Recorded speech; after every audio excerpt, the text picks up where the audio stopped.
The oncologist's voice seemed to come from very far away. Stage 2B cervical cancer. The words floated past me like debris in water. I was 42 years old. I had a husband of 15 years, 2 children in middle school, and a consulting business that I'd built from nothing. I was supposed to be untouchable by now. I remember nodding. I remember the pamphlets in my lap, pink ribbons, hopeful statistics, treatment timelines. I remember the drive home on Highway 101, my hands steady on the wheel, even though every cell in my body wanted to scream. My phone buzzed. A text from my husband, David. "Don't come home right away.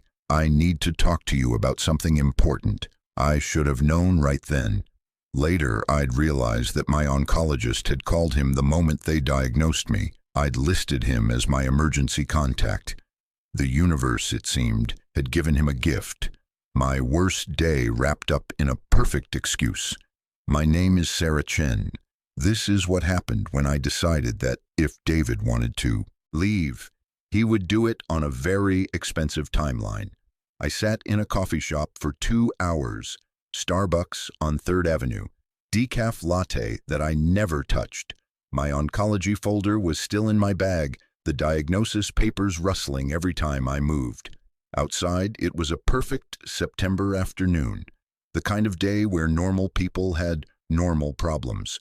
When I finally drove to our home in Pacific Palisades, David was waiting on the front porch. Not inside. On the porch, like he was afraid to fully commit to being home. He looked nervous. That should have made me feel something, but honestly, I was numb. Cancer does that. It makes everything else feel small. "We need to talk," he said. "I know we do," I replied, walking past him into the house. "But I'm going first." He followed me into the kitchen where I turned and faced him. I told him about the cancer. I watched his face process it, and I saw the exact moment he realized that whatever he had planned was about to become significantly more complicated. "I'm sorry," he said immediately. "I'm so sorry, Sarah. You were going to tell me something important before you knew I was sick." He went pale. I opened my laptop, pulled up our email account. Yes, I had access.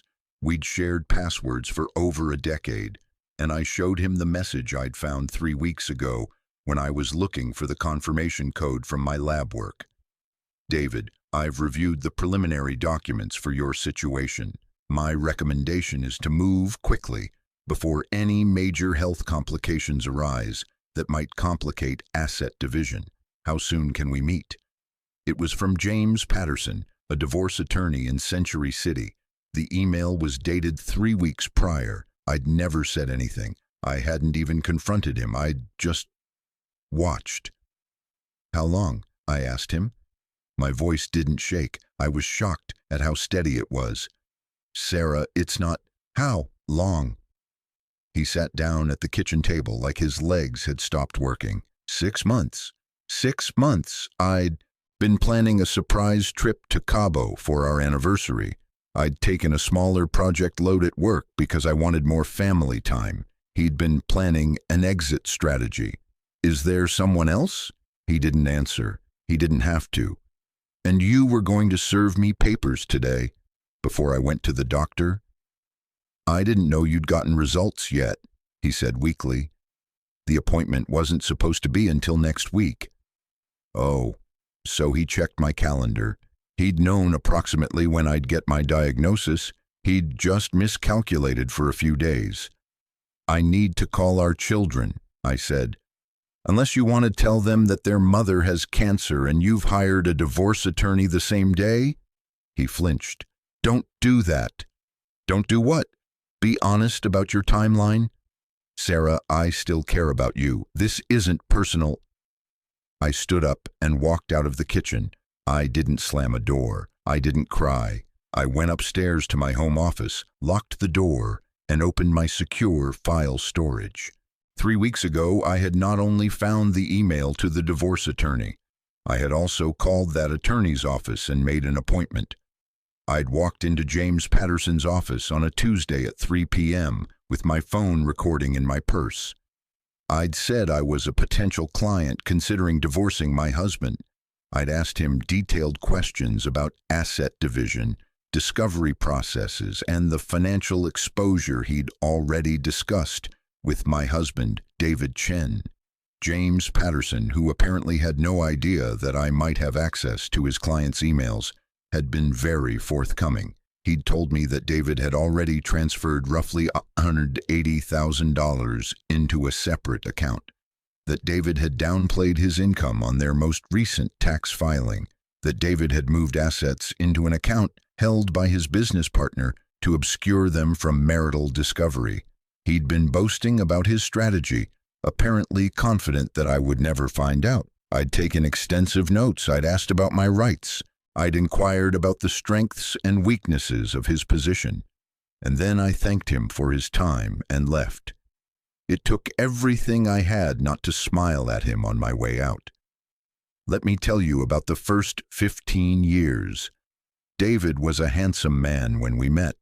Not in a conventional way. He had a crooked nose and thin hair, even at 30, but he had charm. He'd come to a networking event for my consulting firm, and he'd asked me to dance at the bar afterward, and I'd said yes because I was 27, and he made me laugh. He worked in entertainment law, or so he said.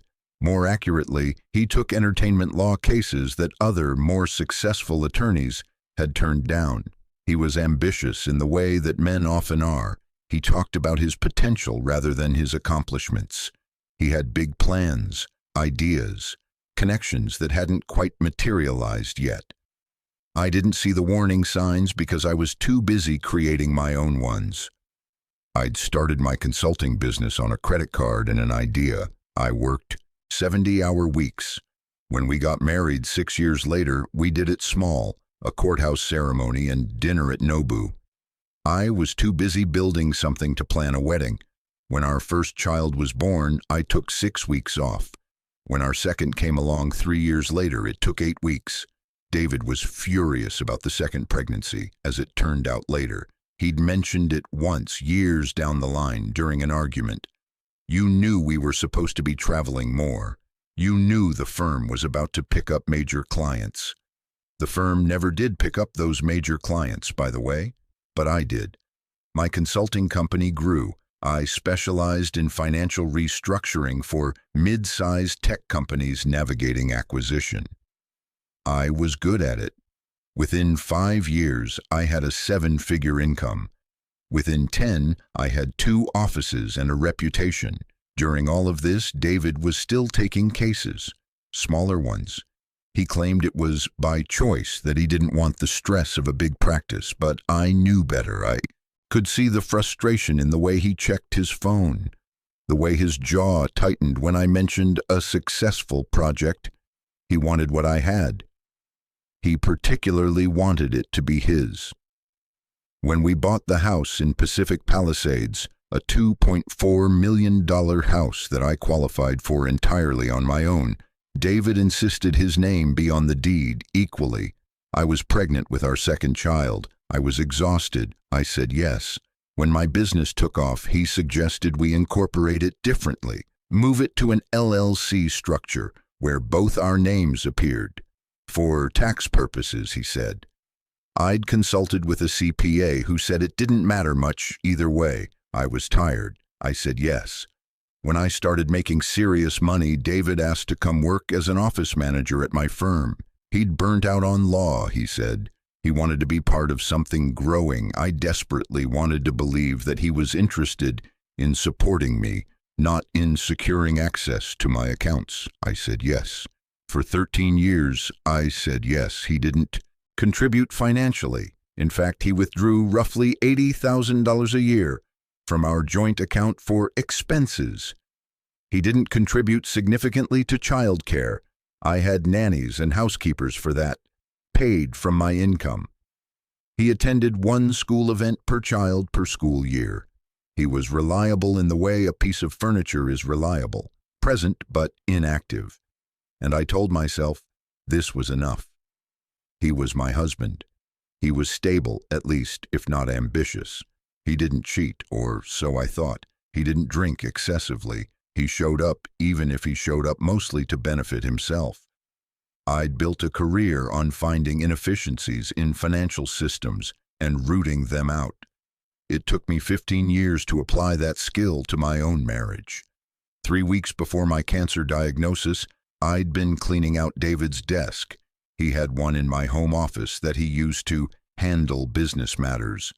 When I found a credit card statement for an account I didn't know existed, the card was in his name only. There were 3 months of statements.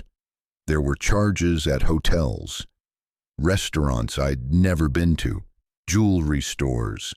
The total across 3 months was approximately $24,000. I remember staring at it. I remember the peculiar sensation of understanding something you've suspected but never quite confirmed. I didn't say anything. I photographed every statement with my phone.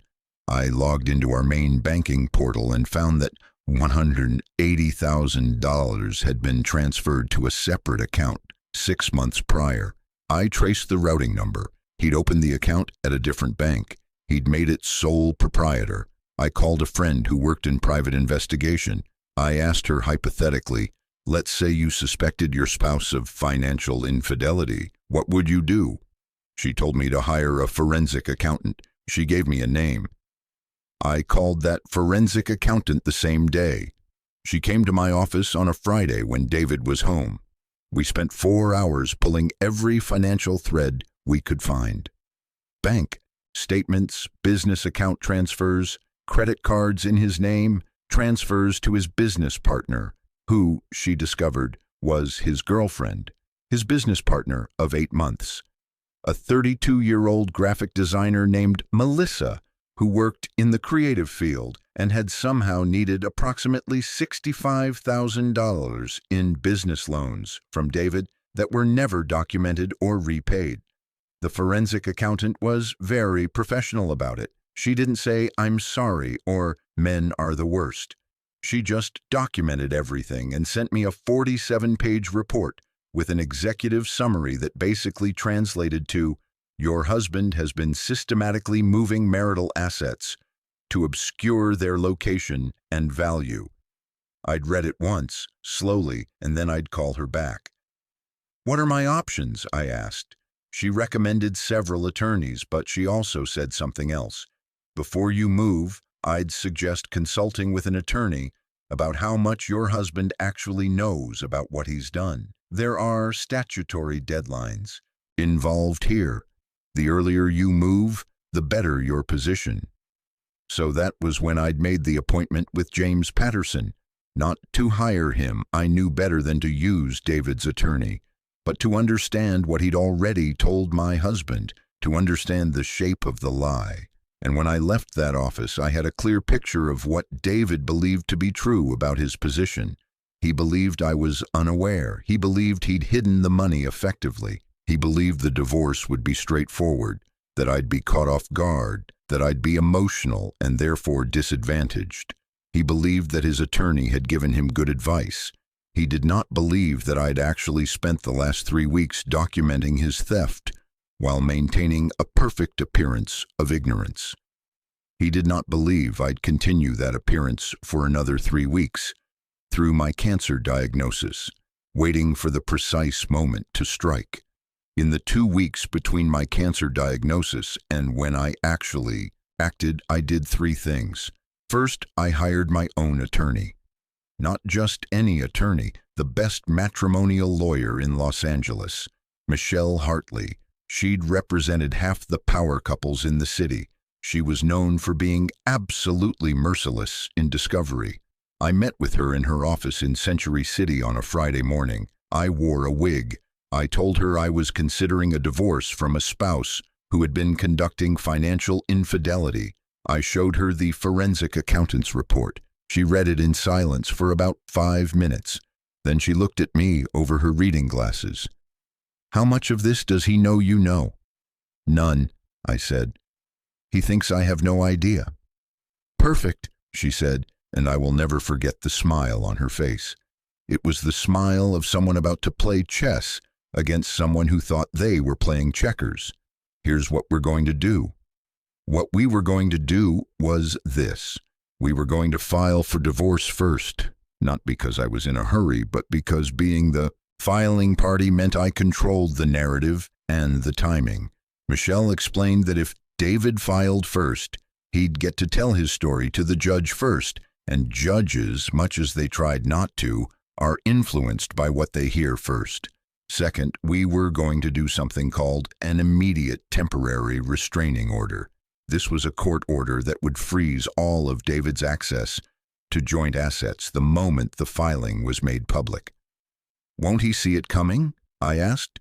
Yes, Michelle said, but not until it's already filed. By the time he realizes what's happened, the orders will already be in place. He'll have maybe a 24-hour window to try to move additional funds before his accounts are frozen. Let him try. It will just look worse for him. Third, we needed to act before my cancer diagnosis became common knowledge. If too many people knew, and if it looked like I'd filed while dealing with a major health crisis, it might affect how a judge viewed me.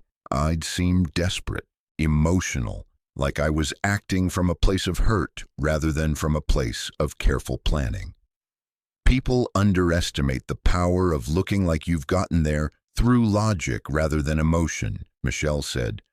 We want the judge to see a woman who discovered financial infidelity and moved decisively, not a woman who discovered it and had an emotional crisis.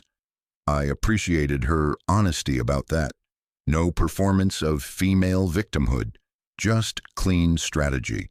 We set a filing date for the following Thursday. The second thing I did was tell my children. I didn't tell them about the infidelity or the hidden money. I told them that their father and I were separating, that we both still loved them, that the separation had nothing to do with them, and that I had arranged for them to see a therapist to help them process it. They were 13 and 11. They were quiet when I told them.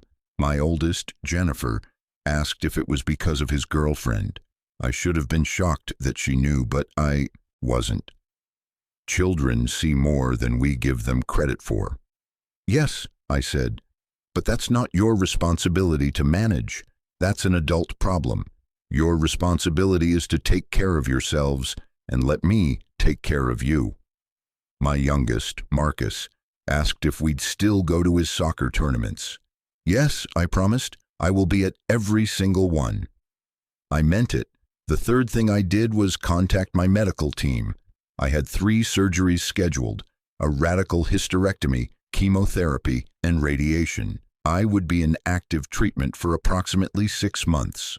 I explained to my oncologist that I was also going through a divorce and asked if it would be wise to handle the divorce proceedings before or after treatment.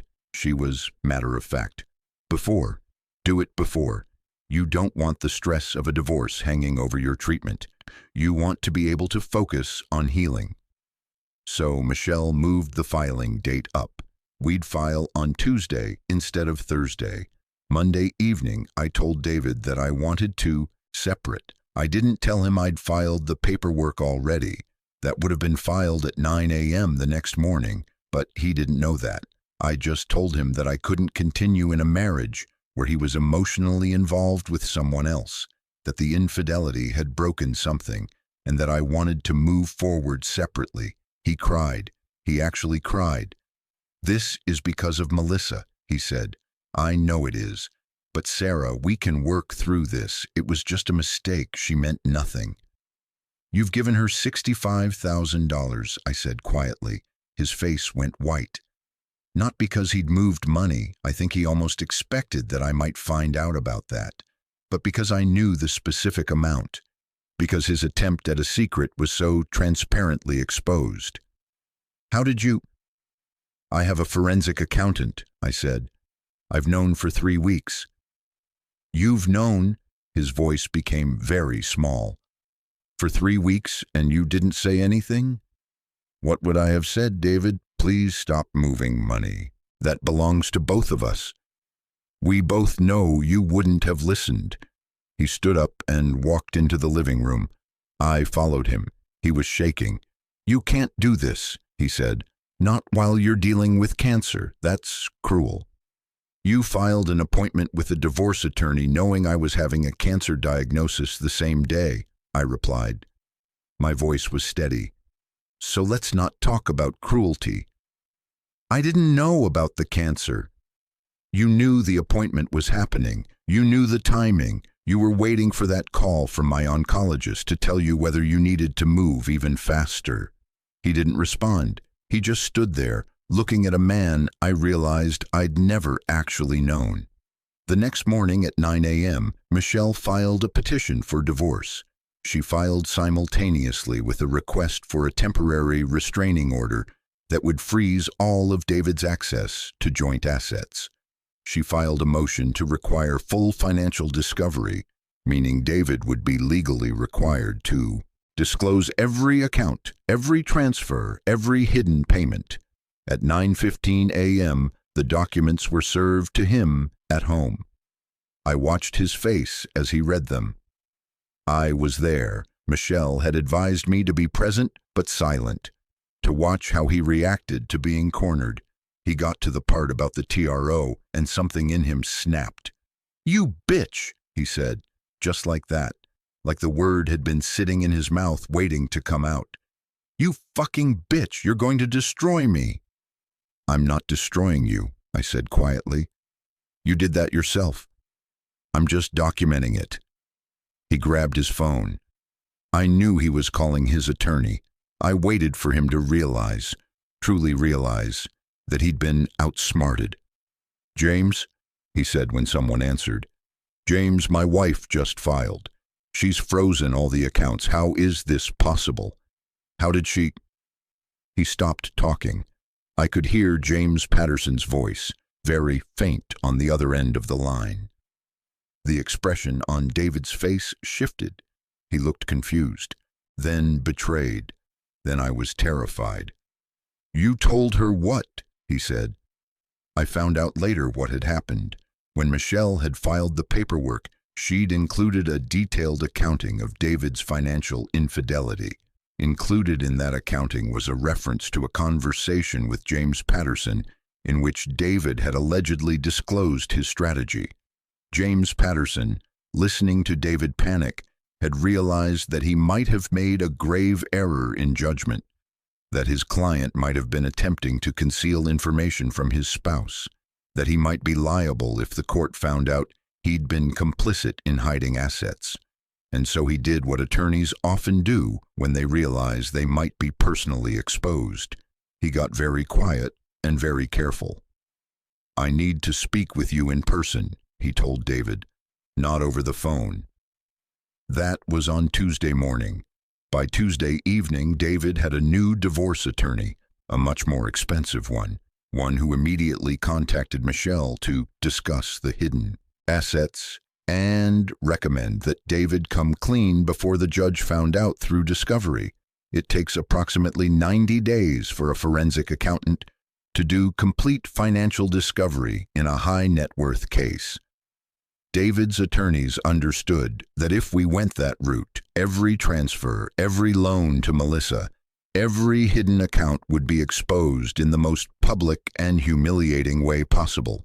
It would be in court documents available to the press, visible to everyone he knew. Or they could negotiate now while they had some control over the narrative. "Your husband is willing to discuss a settlement," Michelle told me on Wednesday. "What kind of settlement?" "Full disclosure of all hidden assets. A penalty on top of the hidden assets for attempting to conceal them. Primary custody of the children, the house, and the understanding that if he attempts any further financial dishonesty, the full forensic report becomes public and you pursue criminal charges for fraud." I considered this. "And Melissa?" "He's already fired her," Michelle said, "as of this morning. Apparently she was not interested in being a kept woman if it meant being associated with a divorce this public." That made me smile just a little. The settlement was finalized over the course of the next month. David paid me $255,000 in hidden assets, plus a 30% penalty for attempting to conceal them, which meant another $76,500. He paid my attorney fees of $85,000. I retained the house, full primary custody of the children, and the business. He received a portion of the business value because it had been accrued during the marriage, but that value was determined by me, my forensic accountant, and my attorney, not by him. In total, it cost him approximately $420,000 in addition to whatever he'd already squandered on Melissa and his hidden accounts. He had to attend a court-approved financial responsibility class. He had to pay for anger management counseling. He had to pay for the children's therapy, and he had to sign an NDA preventing him from discussing the settlement terms with anyone, which meant everyone he knew would wonder exactly how badly he'd been bankrupted, and he couldn't tell them. The best part, from a strategic perspective, was what happened with his law firm. He'd been of counsel at a small entertainment law practice in West Hollywood for 15 years.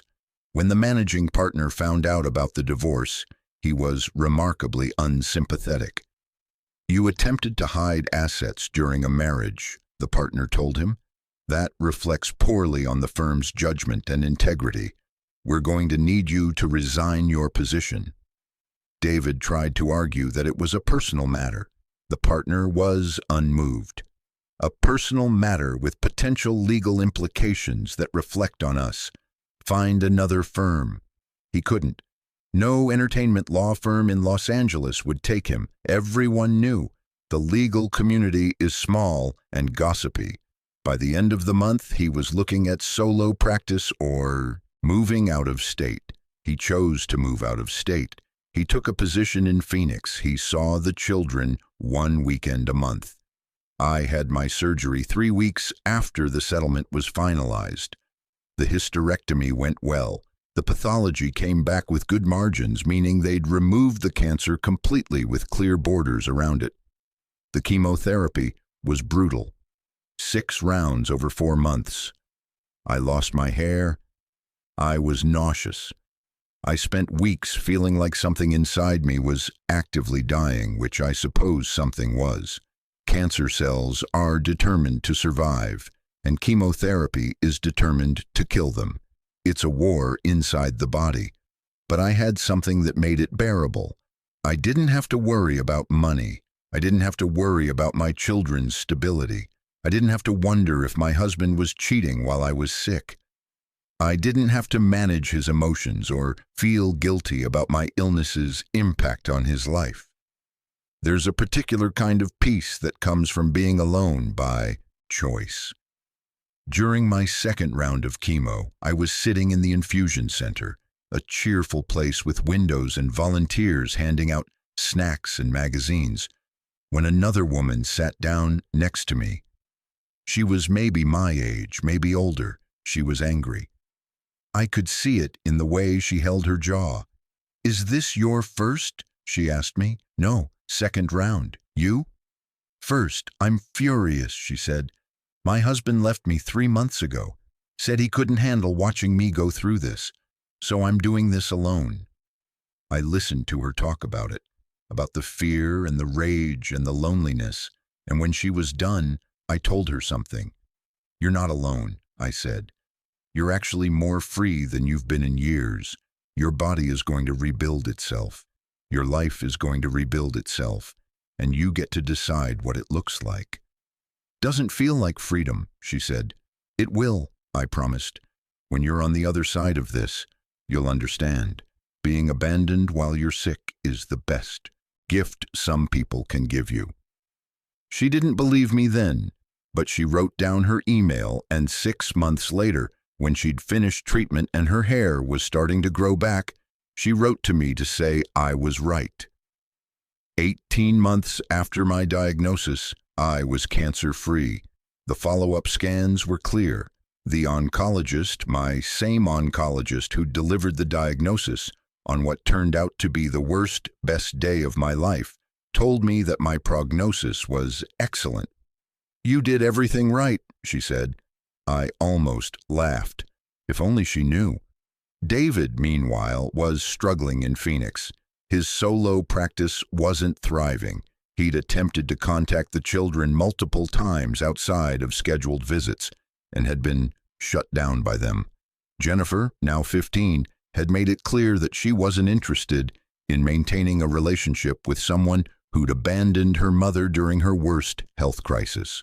Marcus was more forgiving, but he was also a child.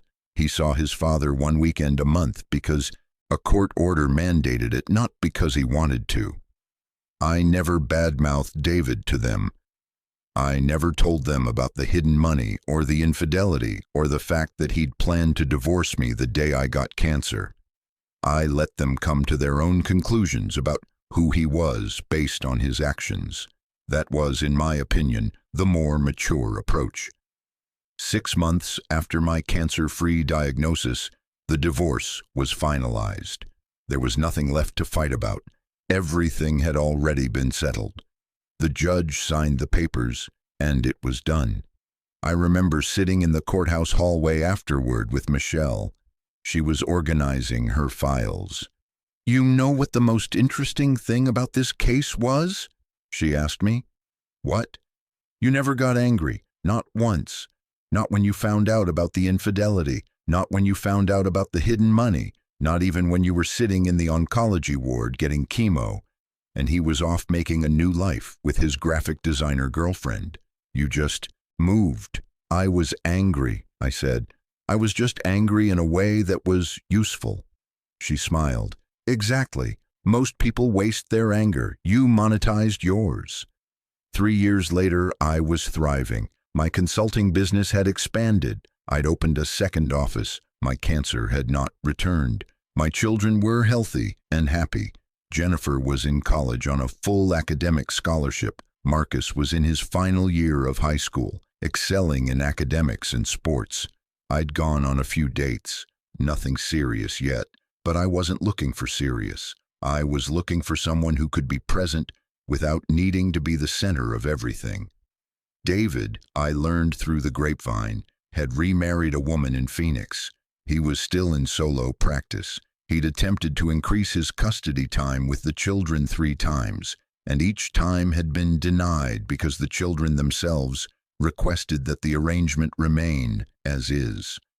I was not bitter about this. I was simply realistic. David had made his choices. I'd simply responded in kind. The reason I'm telling you this story is not to glorify revenge. Revenge isn't actually satisfying, not the way people think it is. What's satisfying is clarity. What's satisfying is the understanding that you are not at the mercy of other people's choices.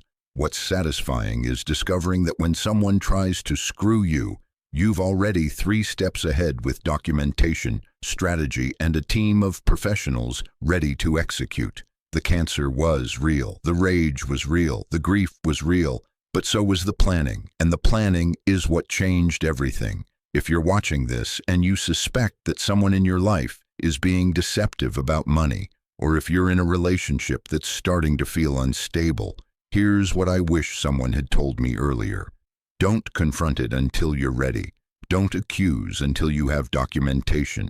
Don't react emotionally until you've already made your strategic decisions.